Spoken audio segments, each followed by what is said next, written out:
Hello, my beautiful souls. Welcome sa ating tarot reading session. So, keep in mind, general reading po ito. Maring mag-resonate, maring hindi. Kunin nyo na lang po kung para sa inyo and leave the rest. Maring mag-shift na energies or makabalik na ang sitwasyon. Kaya kayo na pong bahala kung saan kayo nakalugar sa reading natin. So, let's see. So, we have here the Wheel of Fortune, the Hermit card, Virgo energy, and we also have here the Chariot card and Nine of Pentacles, Cancer sign. Five of Cups, the Strength card, it's a Leo energy, and Four of Pentacles.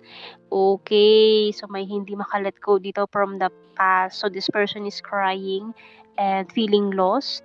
Crying over you, feeling lost. Ayan. And Three of Swords. So, ang sakit ng mga nangyari or ng separation yun itong taong ito. Bottom card natin, Page of Cups. Pero hindi siya maka-let go, hindi siya makabitaw. Humahawak pa rin siya, nag-hold on. And this person is crying over you. Ayan, with this Five of Cups energy. Medyo devastated yung energy niya dito. Parang nag-e-emote siya or reminiscing or crying over you. Ganun. Iniiyak-iyakan ka niya.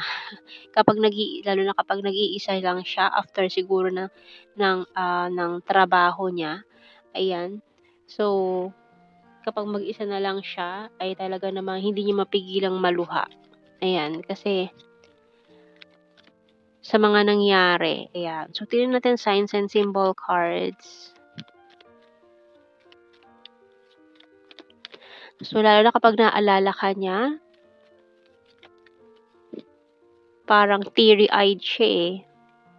We have here the Magnet, light, traffic lights, and sweet. So, namimiss niya yung pagiging sweet and caring mo sa kanya eh. Kaya maring hindi niya yung nahanap sa iba. Kahit pa sabihin natin may napili siyang iba or may pinili siyang iba in the past or nagkaroon ng third party situation. Kasi ayan eh, nafe-feel niya tong magnetic pull na ito eh. Na ang lakas ng ano nyo eh, ng passion na nararamdaman niya. So, ayun, nagkaroon nga ng third party situation. Kaya maaaring hindi siya naging masaya doon sa kung ano man yung naging relasyon nila. We have the Coffee and Tarot card sa bottom card. Okay?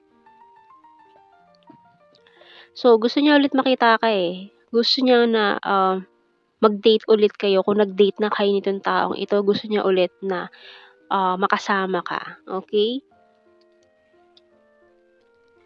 So, tingnan natin sa tarot messages, oracle cards natin.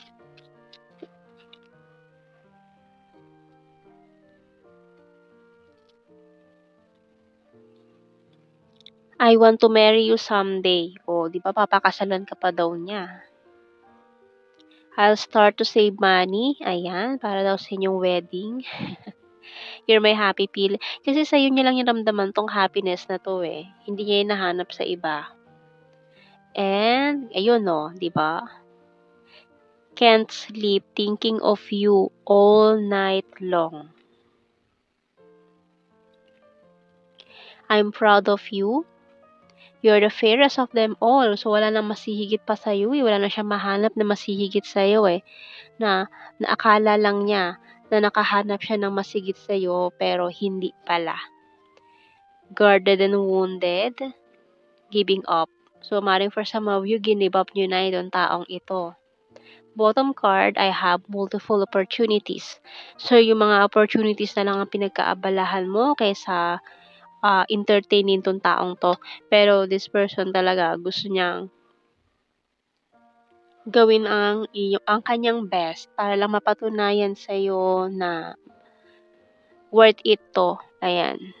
Worth it ipaglaban or worth it bigyan ng second chance. So, for some of you, maaaring twin flame na naman connection natin dito. May mga nanonood ng may twin flame, nasa twin flame connection. Tingnan natin sa The Hidden Truth Oracle cards. I'm afraid to contact you, pero parang nag-aalangan pa siya, natatakot pa siyang kausapin ka. It was my fault, but I blamed you. Just being near you is intoxicating. I replay our conversations over and over. So, ito yung mga dahilan kung bakit di siya makakatulog sa gabi. Binabalik-balikan niya yung mga old conversations niyong dalawa. And I'm grateful for the spiritual lesson. I couldn't let you get close to me. And yung bottom card natin, you and I were too young. So for some of you, nagkakilala kayo, mga bata pa kayo eh. Kaya parang naglalaro pa siya ng mga panahong yun, hindi pa siya tapos mag-explore ng mga options niya. Ayan, so tingnan natin sa initials.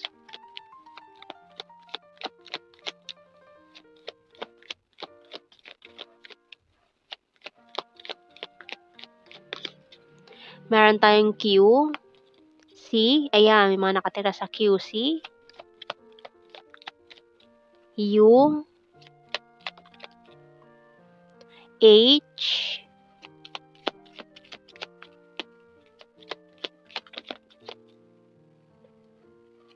Y, and D. Ang dami. Z, X, and the last na to. Ayan, last two. IW. Ayan. Ating mga initial. So, tingnan natin sa ating blue card. Wow, confessions. So, marami siyang mga gustong i-confess sa'yo ngayon. Oh, marriage and past life lover. So, talagang gusto niyang pakasalan ka eh. Ayan, so papakasalan ka pa daw niya. Kaya hindi daw pwede kayo maghiwalay or totally mawala itong connection na to. Ayan. So, tingnan naman natin sa ating general signs and the messages.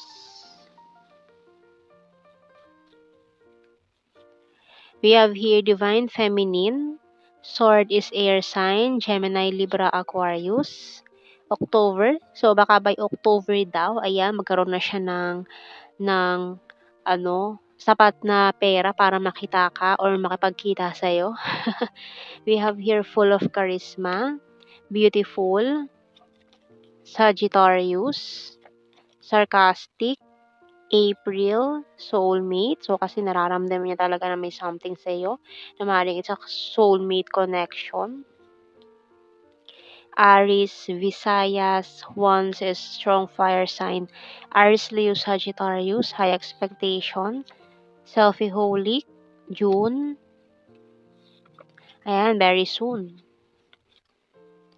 Province, December, creepy stalker. So, nag-i-stalk siya sa'yo sa mga social media accounts mo. Athletic, vulnerable, practical, party animal, smart, divine masculine. So, it's a divine counterpart. Ayan. Divine feminine and divine masculine. Okay, so we have here Libra, responsible, sexy body, and a strong fire sign. Aries, Leo, Sagittarius, present lover, hilarious, trustworthy, and the food lover. Okay, so ayan ang ating reading, my beautiful souls. Thank you for watching. Take care and God bless. See you in our next reading, guys. Bye-bye.